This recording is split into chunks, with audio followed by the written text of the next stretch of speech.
Hey guys, welcome into this segment from our full-length The Onside Kick podcast. In order to get the full podcast, go down to the description, go to Blog Talk Radio / The Onside Kick to download the full thing. Enjoy, everybody. But Mark, we got to move on into our next topic, and this is a special one on The Onside Kick today. We got special guests from BattleRedBlog.com, the Houston Texans site over at SB Nation. We got Jeremy Brenner joining us. You can follow him on Twitter at Jeremy_Brenner. Jeremy, how you doing today? I'm doing great. Thank you guys for having me. It's an honor. Thank you guys so much. Oh, no problem. This was a topic that I talked to Mark last week about, and I'm like, you know what? I want to talk about Deshaun Watson. I want to talk about the Houston Texans. We got to get somebody on that actually has a beat on the pulse, per se, when it comes to the Houston Texans. And I'm going to kind of promote you a little bit, Jeremy. You did an article not too long ago about the kind of way too early predictions for the 2017 Texan rookies. And for everyone who wants to check that out, all the Texan fans, that'll be down below in the description. But Jeremy, I'm just going to be frank, and I'm just going to throw it right to you. You go up and the Texans trade to get Deshaun Watson. They make a bold move after the Chiefs kind of take your guy, per se, in Patrick Mahomes. I'm going to just hit you with the question. Should Deshaun Watson be the starter for the Texans here in 2017? I'm going to correct you right here. Our guy is Deshaun Watson. This was the guy I wanted for my Texans from day one. He was my quarterback one on this board. I was a little surprised we had to jump up 13 spots to get him. And as much as I love Deshaun Watson, I don't think he should be the starter week one. And that may be an unpopular opinion among Texans fans, but I think Tom Savage should still be the starter for the time being. At least for week one, Tom Savage should be the starter. I do find it interesting because I don't disagree with the idea that you want some kind of veteran to just hold down the fort while Deshaun Watson gets ready. But don't you kind of feel, maybe it's just me, when I see Deshaun Watson play, when I've seen him play in college, he is that transcendent kind of player. Not saying he's the greatest player in the world. That's not how I'm meaning transcendent. I'm saying he's that guy who is that personality. He's that leader. He gets into your locker room and he takes over the team. That's not the kind of guy I would want on the bench. I want to put him out there because he's going to start to lift some of these other guys to motivate them to do more. And I just look at Tom Savage, 3 games last year? Probably like 2.5 is really what you would want to count. And it's just nothing impressive to me. I at least have hope, with Deshaun Watson. Sure, you can have a quarterback battle, but to me, it's Deshaun Watson day one. I can't imagine it any other way. And that's also exactly the reason why I was so glad that Watson was the guy the Texans ended up taking, because he is a leader. He is a winner. He started as a freshman in high school, started as a true freshman in college, and now as a true freshman in the pros. There's a little bit of a different story in my book because Tom Savage has been in this system since day one. Since Bill O'Brien got there, Tom Savage has always been there. So Tom Savage is very knowledgeable of the system that they run. He's been running it for 4 years. However, he's been injured for most of this time, or he's been buried in the depth chart by the Bridges, by Fitzpatrick and Mallett and Hoyer and Osweiler and all those bums.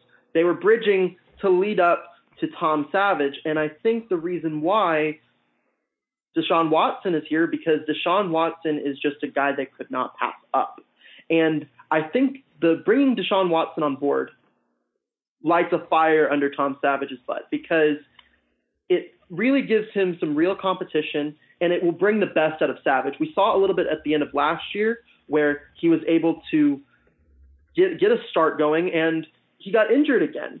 And I think Deshaun Watson is the starter if Tom Savage gets hurt, and there's a very good chance he does, because Tom Savage, he's been hurt for half or most of his 4-year career almost. This is entering year 4 for Savage. And so that's why I'm at least saying Deshaun Watson is going to see the field this year. But I'd like to give Savage a bit of a chance because we're looking at the 2 games that he started, and one was the Christmas Eve game in which he bombed the first half, but they ended up winning that game. And the Titans game, which was a meaningless game, but he played in that Jacksonville game, and he came back from, I believe, what was like a 17-point deficit to the Jaguars. And if the Texans don't win that game, the Texans don't make the playoffs. So I got to give Savage credit there. And to me, Savage has really not been given a full opportunity, an opportunity where he has been QB1 from the jump, from the beginning of the season, and see where he takes you. And I would at least want to give Savage that chance. And I think Bill O'Brien, he's very skeptical about starting rookie quarterbacks, starting rookies in general, and especially for O'Brien being this quarterback guru guy, this quarterback whisperer. I don't know if he's going to just send Watson out to the Wolves yet. I think he's going to give Savage a little bit of run, give him at least a chance to prove himself, because I think that the Texans at least owe Savage that. They're not going to keep him in the system 4 years, tell him he's going to start, and then just it never materialized for Savage. They're going to give him a shot and let him start week 1. But again, Watson is going to pick up this system eventually, and he will eventually take over Savage because he is easily the most talented quarterback on the Texans roster right now. Well, and that's where I'm going to jump in, because the one thing that I was going to bring up, and I'll get to it in a second, but first I want to hit when you were saying about O'Brien kind of being skeptic about starting the rookies. There was a article today where he basically told Deshaun Watson, get better every single day. And that to me is basically Bill O'Brien saying, we're not going to hand you the job. This isn't like we traded for you to come in.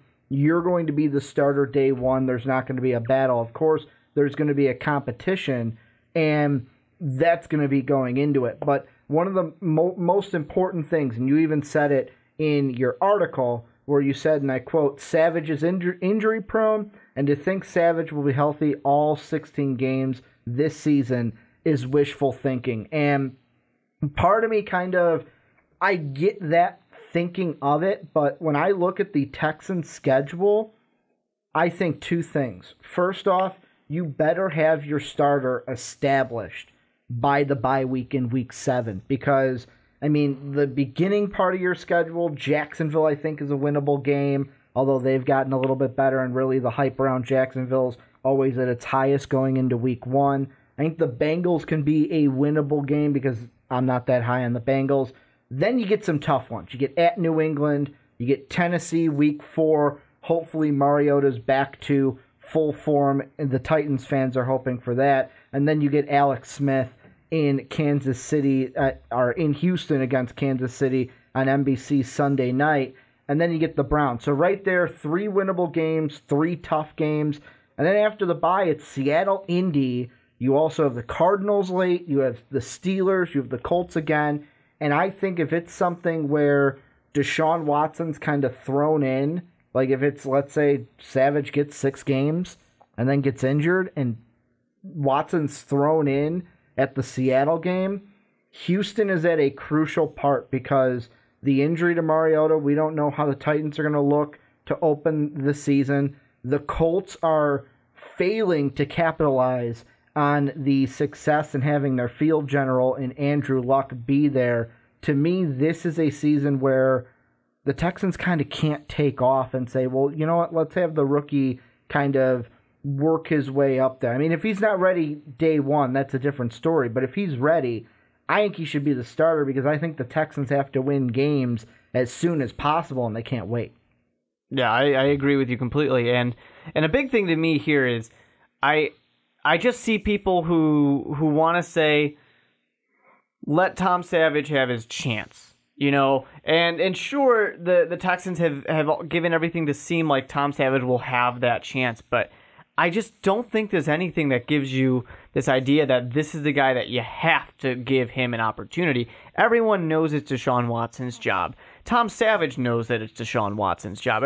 My favorite quote from him is that I know it's going to be a battle. You have to go out there and you have to perform at all times, especially at this position. I know that, but I'm really looking forward to it. That's not a thing that a guy who's going to start says. That's a guy who knows his days are ending says. So I see something like this, and it's like you're saying there's this battle. He himself is putting the idea that there's a battle out there. I forget who it was last year. Comment section, please let me know. Who came out there and just said, gave everything and was like, nope, I'm taking the job. I'm going to start. I think it might have been one of the free agents. But anyways, that's what you want out of someone. You want someone to have that kind of swagger of, no, this is my job. I'm going to go out there and I'm going to take it. And Tom Savage has not really, be fair, he hasn't had a huge opportunity. But when he has had these slim chances, he hasn't been able to do anything. And it's got such a good team around him.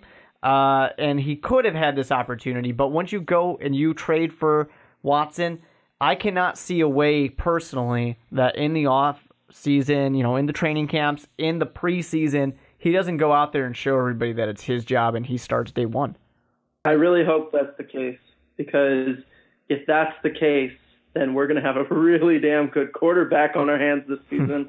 And then hopefully this quarterback conundrum will finally be laid to rest, and we'll have our guy for the next 8 to 10 years, maybe even longer, if he can be Iron Man.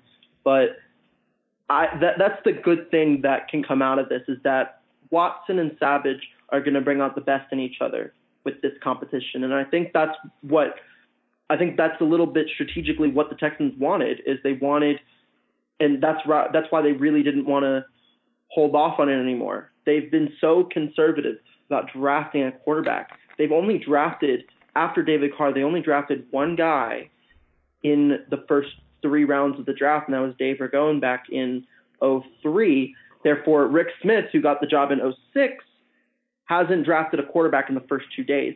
And I was shocked when they traded up to get him. And I was like, and that's the thing, is that it's going to be very difficult to trade up for a guy and then not let him start. Exactly. And but fortunately the for Chiefs are going to do that. Fortunately for the Texans, they haven't necessarily needed to. I mean, when they had Matt Schaub, even though we all remember, him throwing a million picks, the pick six. He was a good quarterback, a really good quarterback for a long time. Brock Osweiler was supposed to be a good quarterback for the Texans. They haven't necessarily needed to do it, so they've been lucky in that sense. Well, and the one question that I want to ask you, Jeremy, kind of to get the Texan side of things, because both Mark and I are not Texan biased and don't have that Texan fandom with us.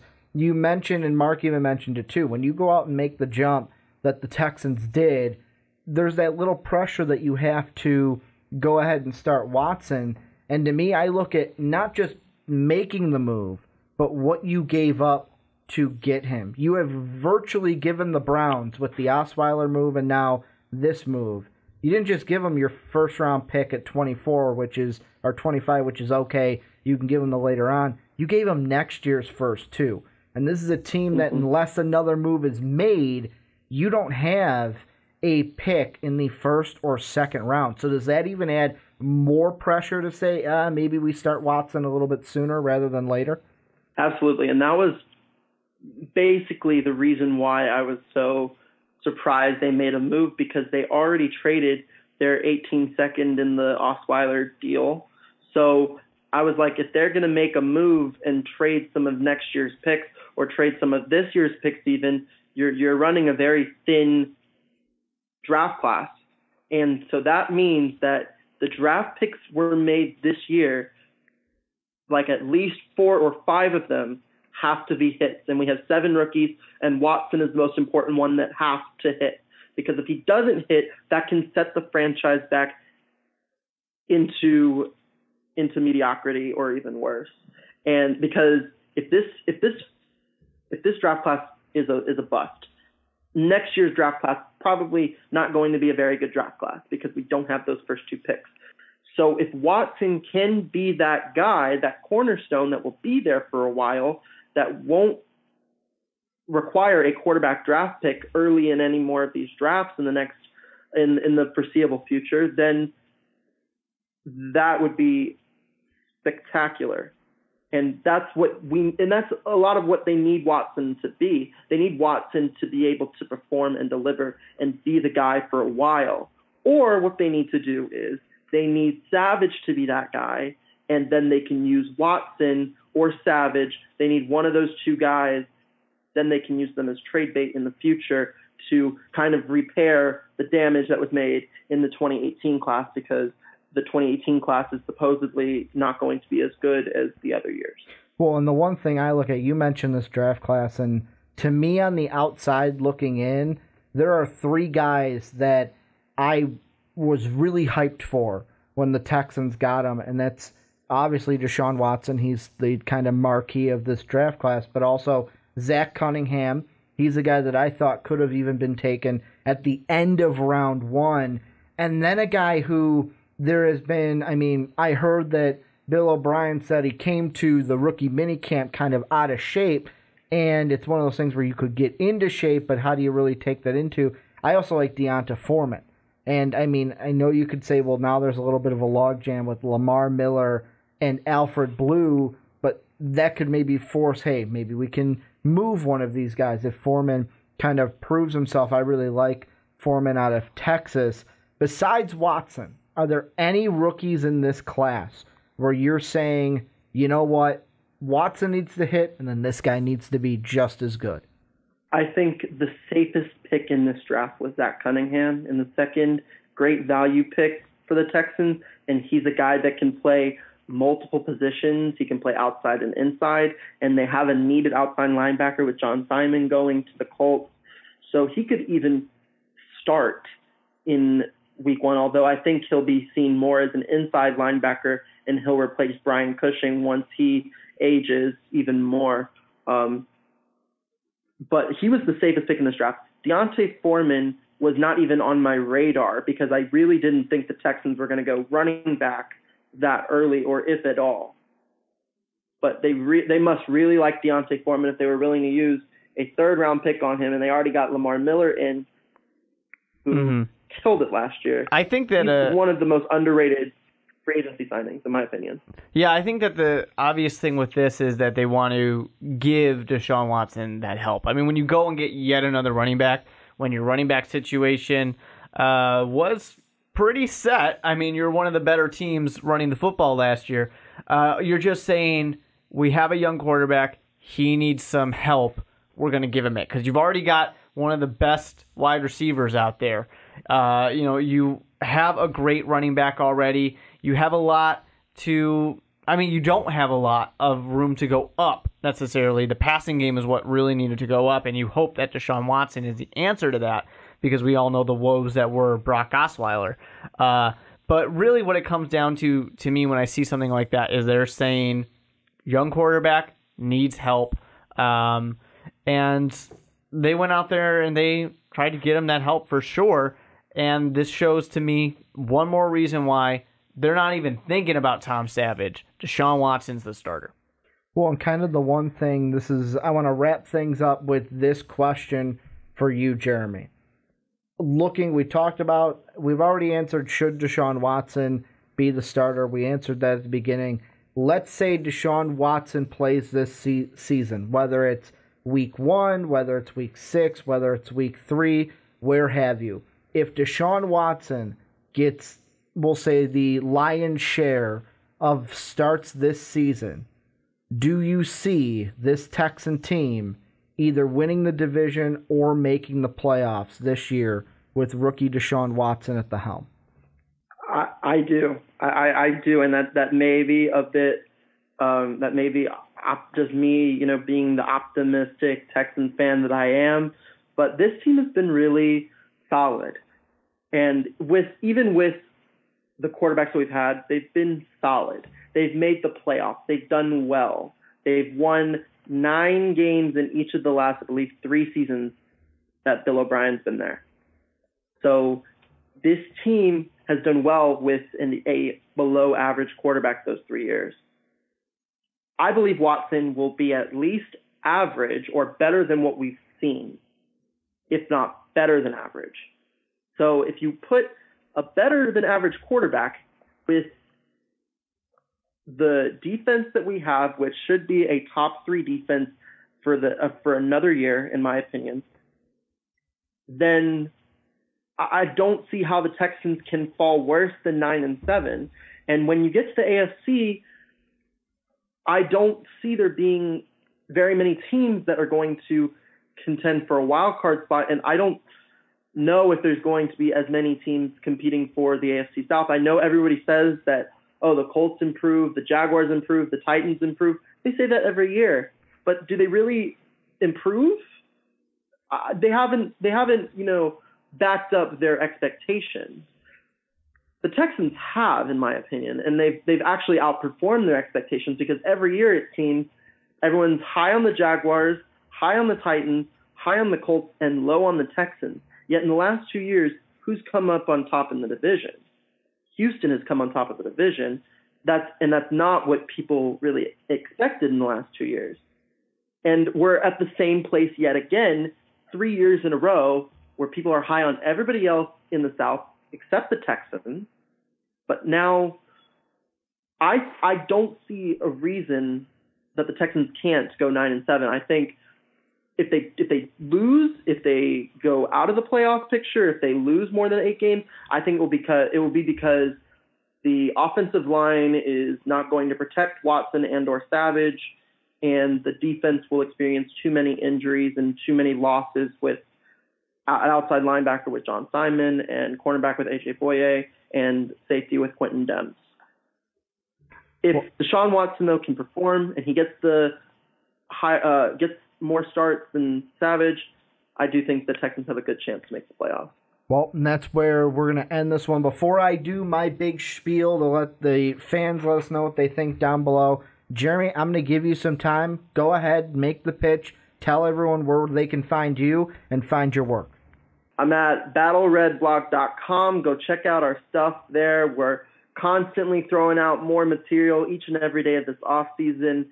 And follow us at Battle Red Blog on Twitter, and you can follow me at Jeremy_Brenner. Thank you very much.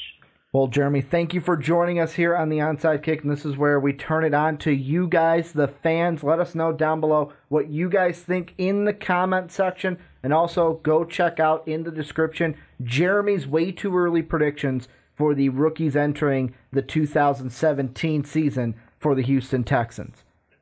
Well, I hope you guys enjoyed that segment from the Onside Kick. If you think the fun stops there, you're wrong, because click the video right over here. What are you thinking? Come on, click it. It's going to go away. It's going to go away. Bye, everybody.